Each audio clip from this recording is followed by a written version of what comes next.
అందరికీ నమస్కారం. మామూలుగా ప్రకాష్ రెడ్డి పిచ్చి కూతలు కూస్తూ అంటాడు, పిచ్చి పిచ్చికి మాట్లాడుతూ అంటాడు. ఎందుకులే అన్ని బేస్లెస్ ఆరోపణలు చేస్తుంటాడు, మాట్లాడడం ఎందుకు అని చెప్పి అనుకున్నాను. చాలామంది మిత్రులు సోదరులు ఆ రకంగా కాదు, అతను ఒక ఆరోపణ చేసినప్పుడు మనం దానికి వివరణ ఇవ్వాల్సిన అవసరం ఉంటుంది. కాబట్టి ఖచ్చితంగా నువ్వు మాట్లాడు అన్నందుకు వివరణ ఇద్దామని చెప్పి ఈరోజు మీ ముందుకు వచ్చాం. అందులో ముఖ్యంగా ప్రకాష్ రెడ్డి మాట్లాడుతూ కొన్ని వందల ఎకరాల భూములు, కొన్ని వందల కోట్ల కాంట్రాక్టులు చేసినా కానీ నేనేదో ఇది రెంట్ కట్టలేకపోతున్నా అని చెప్పి రాజు గారు గుర్తించారని చెప్పని ఏదో వ్యంగ్యంగా ఆయన గురించి మాట్లాడడం జరిగింది. కానీ ప్రజలందరూ ఆయన కూడా ఒక్కొక్క ప్రశ్న అడుగుదాం అనుకుంటున్నా. దాంట్లో ఏంటంటే, మీ ఊర్లోనే తోపుదుర్తి ఫ్యామిలీకి సంబంధించిన వాళ్ళు మిగతా వాళ్ళంతా ఉన్నారు. అందులో మనకందరికీ బయటకు బాగా తెలిసిన వ్యక్తి మన తోపుదుర్తి భాస్కర్ రెడ్డి గారు, కవిత గారు. మరి మీ తాత మీకెంత భూమి పంచిచ్చుంటారు, వాళ్ళకంతే భూమి పంచిచ్చుంటారు. వాళ్ళు ప్రజా జీవితాల్లో ఉన్నారు. వాళ్ళు ఏ రోజే కానీ వాళ్ళ రెంట్ ఎగరగొట్టారనో, కార్యకర్తల్ని దగ్గర డబ్బులు వసూలు చేశారనో, లేకుంటే ఇంకోరి మీద పడి బతికారనో మరి ఎక్కడా లేదే. వాళ్ళు కూడా వ్యవసాయం చేసుకుంటూ కుటుంబాన్ని బ్రహ్మాండంగా ముందుకు జీవనం సాగిస్తున్నారు. మరి వారికి రాని పేరు నీకెందుకు వచ్చింది? మీ తాత ఏమో నీకు తక్కువ ఇచ్చినాడా, వాళ్ళకి ఎక్కువ ఇచ్చినాడా? వాళ్ళకి ఏమి ఇచ్చినారో నీకు అదే ఇచ్చినారు. కానీ నువ్వు చేసుకున్నవి అవి వ్యసనాల, చెడలవాట్ల, మీ కుటుంబానికి ఉన్నవి ఏవైతే ఉన్నాయో అవన్నిటి ద్వారా నువ్వు చెడిపోయి ఉంటావు. కానీ ఈ దాన్ని తీసుకొని వచ్చి ఏదో ప్రజల కోసం ఖర్చులు పెట్టేశాను, చించేశాను, ఆస్తులు పోగొట్టుకున్నాను అని మాట్లాడే పద్ధతి చాలా రాంగ్. ఫస్ట్ రెంట్ కట్టు. ఈరోజు ఆలమూరులో వాల్మీకుల భూముల్ని తక్కువ రేట్లకు కొట్టేశావు, 40 కోట్ల ఆస్తి చేసావు. ఈరోజు దాని గురించి దాన్ని నమ్ముకునే రెంట్ కట్టవచ్చు. ఇక్కడ విజయవాడలో మీ అన్న మర్డర్లు చేసి భూములు సంపాదించాడు, దాని మీద కట్టవచ్చు. గత 5 ఏళ్లలో కమిషన్లలోనూ అన్నిటిని వసూలు చేసి అందరినీ ఏ రిజిస్ట్రేషన్ జరగాలన్నా, ఏ కన్వర్జన్ జరగాలన్నా దాంట్లో డబ్బులు వసూలు చేసావు. మరి దాని నుంచి కూడా మనం రెంట్లు కట్టవచ్చు. మరి ఇవన్నీ వదిలేసి ఏదో కాకమ్మ కబుర్లు, బీదేడుపులు ఎందుకు ఏడుస్తున్నాడు ప్రకాష్ రెడ్డి? నాకు అర్థం కావట్లేదు. మరి దాంతోపాటు అనేకమైన ఇతర ఆరోపణలు, వాస్తవంగా చెప్పాలంటే ఆరోపణలు చేసుకుంటూ ఆయన కూడా మాట్లాడడం జరిగింది. అందులో ముఖ్యంగా గన్మెన్లు. మరి గన్మెన్లు మీకు ఏదో మేము కొడాలి నాని మీకు సాష్టాంగం చేసి తెచ్చుకున్నాము గన్మెన్లు అని చెప్తున్నారు. అసలు ఈయన మాట్లాడేటివి ఎట్లుంటాయంటే పొంతనుండదు.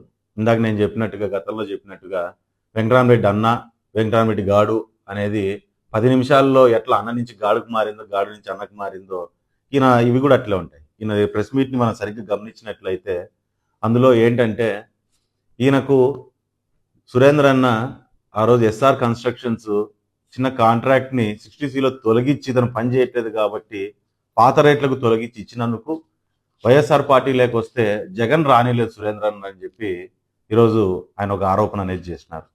మరి ఒకటి అర్థం కావట్లేదు నాకు, నీ కేవలం కాంట్రాక్ట్ని కదిలిస్తేనే సురేంద్ర గారిని పార్టీలోకి రానికోకుండా జగన్ ఆపితే, మరి నువ్వు మా మీద పోటీ చేస్తున్నావు కదా, మరి పోటీ చేస్తాన నువ్వు మాకు గన్మ్యాన్లను ఇస్తే మరి ఎందుకు మీ పార్టీ రియాక్ట్ కాలేదు? అంటే మీ పార్టీ నిన్ను దీంతో లెక్కేసిందా? మీ పార్టీలో నీ విలువ అంతేనా? మనం ఇక్కడేనా అన్ని ప్రగల్భాలన్నీ, ఉత్తర ప్రగల్భాలు? అంతేగాని మనకు నిజంగా అంత మ్యాటర్ లేదా మన పార్టీలో? మరి అవన్నీ ఒకసారి నువ్వు మాట్లాడే ముందు ఏం మాట్లాడుతూ వెనకేం మాట్లాడుతున్నావు ఇది చేసుకోవాలి. గన్మ్యాన్లు ఎక్కడో గుంటూరులో ఉన్న అతను మాకు ఇప్పిస్తే నువ్వు ఇప్పించుకోలేకపోయినావు, చేసలేకపోయినావు, నీ ఆరోపణలు, నీ పార్టీలో సమస్యలు ఉంటే నువ్వు మాట్లాడుకో, కానీ నీ పార్టీలో అసంతృప్తులు ఉంటే నువ్వు మాట్లాడుకో. ఈరోజు గన్మ్యాన్లను తెచ్చుకునింది ఆ రోజు 2019 ఎలక్షన్ల తర్వాత గన్మ్యాన్లను తొలగిస్తామన్నప్పుడు తీసుకొని పోయి కోర్టుకు వేసినాం. కోర్టుకు వేస్తే కోర్టులో ఆర్డర్ ఏమిచ్చింది? ఒక 10 మంది కానిస్టేబుళ్ళు, ఒక జీపు, ఒక ఎస్ఐతో శ్రీరామ్ ఎక్కడికి పోతానన్నా ఇన్ఫర్మేషన్ ఇచ్చినప్పుడు ఖచ్చితంగా వెళ్ళి ప్రోగ్రామ్ చేయించుకొని తిరిగి ఇంటి దగ్గర సేఫ్గా వదలాలి అని చెప్పి హైకోర్టు ఆర్డర్ ఇచ్చింది. హైకోర్టు ఆర్డర్ ఇచ్చినప్పుడు వాస్తవంగా చెప్పాలంటే అపోజిషన్ పార్టీలో 10 మందిని ఒక జీపులో పోలీసుని పెట్టుకొని, ఒక ఎస్ఐని ఎస్కార్ట్‌గా పెట్టుకొని, నేను వెళ్ళి ప్రోగ్రాములు చేసి వస్తే, ఈరోజు మీ జిల్లాలో ఉన్న ఆ రోజున్న మంత్రులు, ఎమ్మెల్యేల కంటే కూడా ఇంకా ఏదో కనపడుతుంది. ఎందుకంటే ముఖ్యంగా నువ్వు నియోజకవర్గంలో వీపీ అయిపోతావని ఆలోచన చేసి, ఇవన్నీ ప్రొవైడ్ చేయలేక గన్‌మెన్‌లని గవర్నమెంట్ అని గన్‌మెన్‌లని ఇచ్చేసి అక్కడికి ఇది చేసుకుంది. సో నేను ఏం చేస్తున్నా మొన్న చెప్పాను నీకు. గన్‌మెన్‌లు కావాలంటే అఘాయిత్యాలు చేసుకోదబ్బా. కోర్టుకు పో, లేదంటే అప్లై చేసుకో, ఏదైనా గన్‌మెన్‌లు వస్తాయని. సో ఇప్పుడు నేనే కోర్టుకెళ్ళి ఆ రోజు నేను గన్‌మెన్‌లని తెచ్చుకున్న పరిస్థితి. ఆ రోజు గన్‌మెన్‌లని తీసేపించేదానికి మీ ప్రభుత్వం ప్రయత్నం చేసింది. ఆ రోజు మా మీద కేసులు పెట్టింది. 26 కేసులు పెట్టింది నా మీద. మరి అదే రకంగా కరోనాలో అరెస్ట్ చేయాలనే ప్రయత్నం కూడా నా మీద ఎన్ని చేసినా, ఈరోజు మీరు రాజారెడ్డి రాజ్యాంగాన్ని, ఈరోజు నువ్వు కొత్తగా మాట్లాడుతూ అది చూసి సాలైంది రాజారెడ్డి రాజ్యాంగం. నువ్వు కొత్తగా తోలుతూ రాజ్యాంగాన్ని తీసుకొస్తే చూసేదానికి జనాలు కూడా ఊరికే ఏం లేరు. రాజారెడ్డి రాజ్యాంగం అంటేనే 11కు తొక్కింది, పీకి అవతల పారేసింది మిమ్మల్ని రాజారెడ్డి రాజ్యాంగం అన్నందుకే. ఈరోజు నువ్వు తోపుతు రాజ్యాంగం అని చెప్పి తిక్క మాటలన్నీ తిక్క కూతురన్నీ కూస్తాను. నువ్వు ఎన్ని ప్రయత్నాలు చేసినా, ఎన్ని ఇబ్బందులు పెట్టాలని చూసినా, నీ గవర్నమెంట్ ఎన్ని ప్రలోభాలుకి గురి చేయాలని ప్రయత్నం చేసినా ఎక్కడ ఏం తగ్గలేదు. ప్రజల కోసం నిలబడ్డాం, ప్రజల కోసం మేము పోరాటం చేశాము, ప్రజల సమస్యల మీద మేము పోరాటం చేశాం. ఒక విషయాన్ని నువ్వు బాగా గుర్తుపెట్టుకోవాలా. ఈరోజు మైన్స్ అంటావు, బిజినెస్లు అంటావు, అన్నీ జరిగిపోయినాయంటావు. గతంలో నీ గవర్నమెంట్లోనే నాకంటే మీదే బాగా జరుగుతుందని చెప్పని నీ అసంతృప్తిని నీ గవర్నమెంట్ నువ్వు వెలగెక్కే పరిస్థితి తెస్తాను. ఎస్, నువ్వు ఎన్నోసార్లు మా ఇంటి మీద రైడ్లు, నాకు ఉన్నవి రెండు క్రషర్లు. అవి నావి కూడా కాదు, మా అనుచరులు, మాకు బంధువులు వాళ్ళు ఉన్నాయి క్రషర్లు. వాళ్ళ మీదకు నువ్వు ఎన్నిసార్లు దాళ్ళకు పంపించలేదు, ఎన్నిసార్లు దాళ్ళకు పంపించావు, ఎన్నిసార్లు ఫైన్లు వేయించావు. ఎన్ని వేయించినా లీగల్గా. నువ్వు రాజారెడ్డి రాజ్యాంగాన్ని నమ్మితే మేము అంబేద్కర్ రాజ్యాంగాన్ని నమ్మాం. అంబేద్కర్ రాజ్యాంగాన్ని నమ్మాం కాబట్టి ఆ రాజ్యాంగాన్ని మేము కూడా నిలదొక్కోగలిగాము, లీగల్గా ఫైట్ చేయగలిగాము. అంతేగాని నువ్వు ఊరికే ఏదో తప్పు ఉంటే తీసుకొని ఫైన్లు వేసేసి ఇంకోటి చేయండి అంటే ఇటు వేయించుకుని కూర్చోడానికో, లేదా నువ్వు మీ గవర్నమెంట్ పెట్టే భయాలకు భయపడడానికో మేము కూడా ఏమీ సిద్ధంగా లేము. ఆ రోజు మీరు చేయలేకపోయారు, ఎప్పటికీ మీరు చేయలేరు అనే విషయాన్ని ఒకసారి ప్రకాష్ రెడ్డి ఖచ్చితంగా గుర్తుపెట్టుకోవాల్సిన అవసరం ఉందని నేను తెలియజేస్తున్నా. మరి దాంతోపాటు లోకేష్ అన్న టీంని మార్చుకోవాలి అని చెప్పి పెద్ద మేధావిలాగా నువ్వు అడ్వైజ్ ఇచ్చే పరిస్థితి నువ్వు మాట్లాడుతున్నావు. ఒక విషయాన్ని నువ్వు గుర్తుపెట్టుకో, ఆయన అడ్వైజరీ బోర్డు, ఆయన ఆలోచన పరిధి చాలా అద్భుతంగా ఉంది కాబట్టే ఈ రాష్ట్రానికి బ్రహ్మాండమైన లక్షల కోట్ల విలువైన ఇన్వెస్ట్మెంట్లు, బ్రహ్మాండమైన కంపెనీలు ఈరోజు వస్తున్నాయి.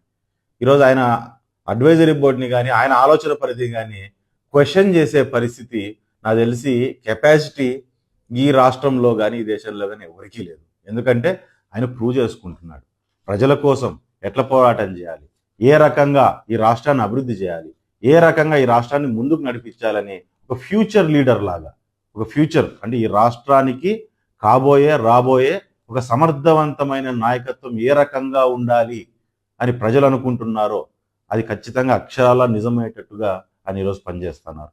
ఈరోజు నువ్వు చెప్తాను, మరి మీ అడ్వైజరీ బోర్డు ఇక్కడ అడ్వైజరీ బోర్డు ఒకటేలాగా ఉంటుంది అనుకుంటున్నావేమో నువ్వేమన్నా.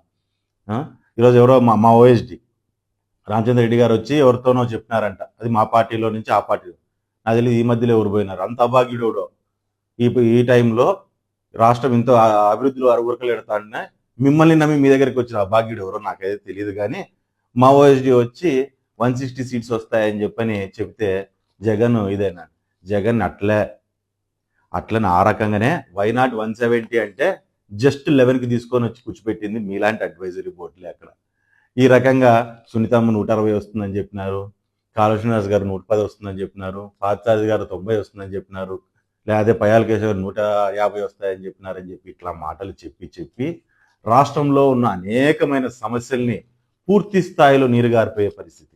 ఈరోజు అమరావతిని ఏ రకంగా ఇబ్బంది పెట్టారో మనం చూసాము. ఈ రకమైన అడ్వైజరీ బోర్డును పెట్టుకొని పోలవరాన్ని పూర్తిగా తుంగలో దొక్కారు. మరి అదే రకంగా ఏవైతే ఇరిగేషన్ ప్రాజెక్ట్స్ ఉన్నాయో రాయలసీమ ప్రాంతానికి అవన్నింటినీ కూడా పూర్తి స్థాయిలో ఎత్తిపోయే పరిస్థితి తీసుకొచ్చారు. ఏ రంగాన్ని చూడు ఆ రంగాన్ని అట్టడుగు వర్గానికి పూర్తిగా అడుగుకి తొక్కేసుకున్న తీసుకుపోయిన పరిస్థితి, ఆ గొప్పతనం కూడా ఖచ్చితంగా మీకే దొరుకుతుంది. మీ చుట్టూ ఉండి పబ్జీలు ఆడిస్తూ ఆయనతో మాట్లాడించి ఆయనతో వ్యవహారం నడిపించిన మీలాంటి వాళ్ళకే దక్కుతుందనే విషయాన్ని ఖచ్చితంగా చేస్తున్నాం. మరి ఈరోజు చూస్తున్నాం అమరావతిలో ఇన్వెస్ట్మెంట్లు ఆపడానికి ఈరోజు ఏం చెప్తున్నాం, మావిగన్ అంటున్నాం. అమరావతిలో ఇన్వెస్ట్మెంట్లు రావడమో, ఎవరైనా కొత్త వచ్చి ఎవరైనా ఇక్కడ బిల్డింగ్స్ కట్టు ఇంకోటి అభివృద్ధి చేయాలనే ప్రయత్నం చేస్తున్న వాళ్ళందరినీ ఇబ్బంది పెట్టడానికి, ఆలోచనలో దోయడానికి ఈరోజు మావిగన్ అంటున్నారు. ఇట్లాంటి 100 మాటలు మాట్లాడండి, మీలాంటి పనికిమాలిన అడ్వైజులు 100 చేయండి, కానీ ఈ రాష్ట్రంలోని అభివృద్ధిని, అది చంద్రబాబు నాయుడు గారి చొరవను లేదంటే నారా లోకేష్ గారి ఆలోచనను మీరు ఖచ్చితంగా ఏ రకంగానూ ఆపలేరు అనే విషయాన్ని ఖచ్చితంగా మీరు గుర్తుపెట్టుకోవాల్సిన అవసరం ఉందని చెప్పి మీకు అందరికీ నేను తెలియజేస్తున్నాను. అదే రకంగా ఈరోజు ఈయన ఆలోచనలు కూడా చాలా విచిత్రంగా ఉంటాయి. బేసిక్గా ఈయన మాట్లాడే దాంట్లో మాటకు పొంతన ఉండదు. ఆలోచనలు కూడా చాలా విచిత్రంగా ఉంటాయి. బూర్జువా ఆలోచనలు, ఇంత బూర్జువా ఆలోచనలు మార్చుకోవాల్సిన అవసరం ఉంది. ఈ కాలం ఏంటంటే జెన్జీ కాలం. కొత్తగా ఇప్పుడు కొత్త జనరేషన్ వచ్చేసింది. కొత్త జనరేషన్ జెన్జీ వచ్చినప్పుడు కూడా ఇంకా స్టిల్ పాత చింతకాయ పచ్చళ్ళు మాదిరి పాత ఆలోచనలు అనేటివి ఎందుకు ఇది చేసుకుంటారో నాకు అర్థం కావట్లేదు. అంతర బూర్జువాపరమైన ఆలోచనలు కూడా ఎందుకు వస్తున్నాయో నాకు అర్థం కావట్లేదు. అంటే ఎట్లా, రెడ్ అంటే మాటలు మోసేవాడు, ఇప్పుడు మావోయిస్టుని అన్నట్టుగా రెడ్ అంటే మాటలు మోసేవాడు అన్నట్టు, మహిళలనేమో ఆడబొమ్మలు అన్నట్టు, లేకపోతే కురవలంటే మేము రెంట్లు కట్టకపోయినా భూములు లాక్కున్నా కానీ ఎవరు మాట్లాడకూడదు అన్నట్టు, మరి అదే రకంగా ఎస్సీలు అంటే ఏ మాట అన్నా కానీ పడి ఊరికే ఉండాలన్నట్టు, నీ బూర్జువా ఆలోచనలు అనేటివి, ఒక తప్పుడు ఆలోచనలు అనేటివి నీ మాటల్లోనే పూర్తి స్థాయిలో కనపడిపోతున్నాయి. మరి ఇప్పుడు కుక్కపిల్ల పిచ్చుకుక్క అది అని మాట్లాడతాను, తోలు తీస్తా ప్రకాష్, గుర్తుపెట్టుకో. నేను అనేవాడు ధర్మవరంలో ఉన్నా కాబట్టి నోరు ఇంకా పిగులుతుంది. ఎస్, కుక్కకుండా విశ్వాసం నాకుంది. నేను ఆ రోజు ధర్మవరానికి పోయినప్పుడు ఎన్ని ఇబ్బందులు పెట్టినా, నీ పార్టీ నుంచి ఇబ్బందులు వచ్చినా అన్నీ తట్టుకొని ముందుకొచ్చి మీకు వ్యతిరేకంగా పోరాటం చేశారు. నన్ను వాళ్ళు భాగస్వామ్యం చేసుకున్నారు. ఇలా కార్యకర్తలను వాడుకునే ప్రయత్నం కాదు నాకు అక్కడ. కార్యకర్తల మీద ఆధారపడి వాళ్ళని ఖాళీ చేసే ప్రయత్నం కాదు నాకు అక్కడ. నా కోసం పనిచేశారు, ఆ రోజు ధర్మవరం కోసం పనిచేశారు, వాళ్ళకు నిలబెట్టాలని చెప్పని నా ప్రయత్నం అనేది ఉంది అక్కడ. నేను అనేవాడు అక్కడ కాకుండా ఇక్కడ ఉండుంటే ఒకసారి ఆలోచన చేసుకో ఎట్టుండేదో. 19లో అంతకుముందు ఎలక్షన్ మారంగానే ఊర్లో వదిలిపోయిన పరిస్థితులు గుర్తు చేసుకో ఒకసారి నువ్వు. మరి దాంతోపాటు ప్రేమలేఖలు అంటాను, ప్రేమరేఖలు పైకి రాస్తా అంటాను. నా ప్రేమలేఖలకి చాలా తక్కువ అంచనా వేస్తానట్టున్నాను. నా ప్రేమలేఖ నిజంగా నా ప్రేమలేఖ పై వరకు పోయిందంటే అదరాల్సిన వాళ్ళకి అదురుతాయి, బెదరాల్సిన వాళ్ళు బెదురుతారు, తడసాల్సిన వాళ్ళకి తడుస్తాయి కూడా. సో నా ప్రేమలేఖను తక్కువ అంచనా వేసుకోవద్దు. దానికి ఎంత బలం ఉండాలో, ఎంత పవర్ ఉండాలో అంతా ఉంది. అది గుర్తుపెట్టుకోను. ఫస్ట్ దళిత మాత, వీరమాత, అవసరానికి కుటుంబాన్ని వృద్ధి చేయడానికి కొడుకుల్ని కూతుర్ని మాత్రమే కాదు, నీలాంటి వాళ్ళ బీజం అనచడానికి కత్తుల్ని కూడా కనగలుగుతుంది. వస్తున్నాయి, నువ్వు కించపరిచి మాట్లాడినా తప్పెట్లు వస్తాయి, నీ గుండెలు అదిరే శబ్దంతో వస్తున్నాయి, దాంతోపాటు చెప్పులు కూడా వస్తున్నాయి. అన్నిటికంటే ముఖ్యంగా నువ్వు సమాధానం చెప్పాల్సిన వ్యక్తి మా సోదరుడు రాజు వస్తున్నాడు. రాజుకి సమాధానమే చెప్తావో, చెప్పు దెబ్బే తింటావో, చెప్పులు దండేసుకుని ఊరేగుతావో సిద్ధంగా ఉండు కొడక సమాధానం చెప్పడానికి.